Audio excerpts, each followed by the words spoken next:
1000 vaches, une ferme gigantesque. Je pense que la France est malade de son chômage.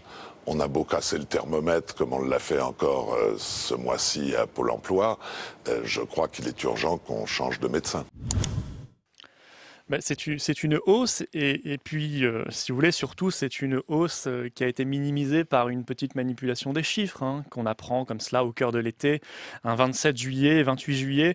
J'ai retrouvé ce tweet de Monsieur Ayrault quand il était Premier ministre, et avant qu'il soit Premier ministre, en décembre 2011.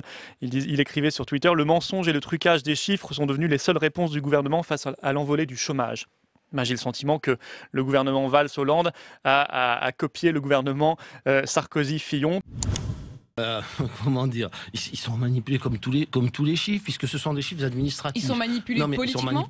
Pas forcément. Ils peuvent être manipulés politiquement, mais ils peuvent l'être aussi tout simplement par les techniques administratives. Mais on fait quoi pour calculer, pour d'abord, savoir comment ça va ? On arrête d'avoir la religion du chiffre. L'idée est de trouver les vrais chiffres. Il faut quand même d'une manière ou d'une autre savoir où en est le pays. Oui, mais vous regardez la tendance, vous regardez sur la longue durée, où là on efface à peu près les erreurs de la courte durée. Ce sont des comptages administratifs. Regardez, entre le BIT qui fait des enquêtes tous les trimestres et le Pôle emploi qui compte un par un, les chômeurs en fonction de leur définition administrative, eh bien, il y a une différence déjà assez sensible.